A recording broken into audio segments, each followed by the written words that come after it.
ముఖ్యమంత్రి గారు. ధన్యవాదాలు అధ్యక్ష.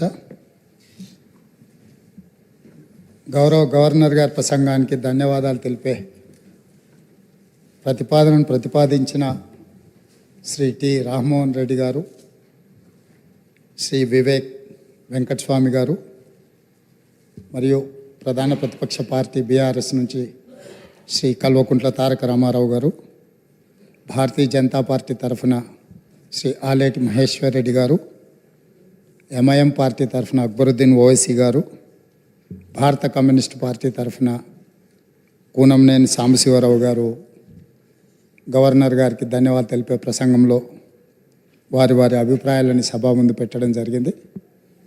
ఈ అంశంలో వీరి అందరికీ నా హృదయపూర్వకంగా ధన్యవాదాలు తెలియజేస్తున్నాను. నూతనంగా ఏర్పడ్డ తెలంగాణ రాష్ట్ర 3వ శాసనసభ సమావేశాలను ఒక మంచి సాంప్రదాయంతో ఆదర్శవంతమైన పరిపాలన అందించడానికి కాంగ్రెస్ పార్టీ కట్టుబడి ఈ శాసనసభ సమావేశాలను ఏర్పాటు చేసింది.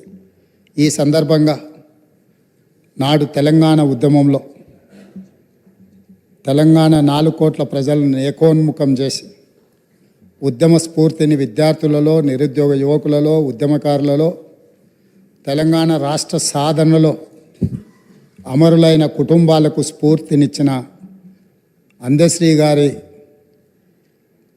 కవిత్వంతో ప్రారంభిస్తే తెలంగాణ ప్రజలందరికీ కూడా ఈ ఉద్యమ స్ఫూర్తితో పరిపాలన అందించాలనుకున్న కాంగ్రెస్ పార్టీ విధానాలు తెలుస్తాయని భావిస్తూ ఏందిరా తెలంగాణం, ఎలా మూగబోయింది జనగానం, ఏందిరా తెలంగాణం, యముల పాలవుతుంది మాగానం, రాష్ట్రమొస్తే కుక్కలా కాపలా ఉంటానంటివి, మక్కువతో పలికిన మాటలేమాయే, అధికారం వచ్చే అహంకారముతో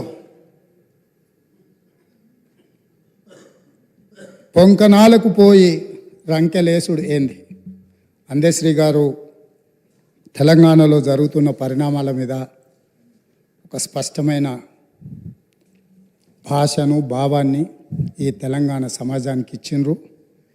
ఈరోజు శాసనసభలో వారి యొక్క ఆలోచనను ఈ శాసనసభ ద్వారా తెలంగాణ ప్రజలకు గుర్తు చేస్తూ ఈ శాసనసభలో జరుగుతున్న చర్చలు, తీసుకుంటున్న నిర్ణయాలు, ప్రజలిచ్చిన తీర్పును దృష్టిలో పెట్టుకొని మనం ఇక్కడ చర్చలకు పాల్పడడం కానీ పార్టీ నిర్ణయాలు తీసుకుంటే బాగుంటుందన్న ఆలోచనతో ఈ తెలంగాణ ప్రజలు ఇచ్చిన విలక్షణమైన తీర్పు, కుటుంబ పాలనకు వ్యతిరేకంగా ఇచ్చిన తీర్పు, ఈ కుటుంబ పాలనకు వ్యతిరేకంగా ఇచ్చిన తీర్పుతో మొన్నటి వరకు పాలకులు ఉన్న వాళ్లకు ప్రజల యొక్క ఆలోచన, ప్రజలిచ్చిన తీర్పును గౌరవించి శాసనసభ ప్రతిపక్ష నాయకుడిగా ఇతరులకు ఎవరికైనా అవకాశం వస్తుందేమో అని నేను ఆశించిన.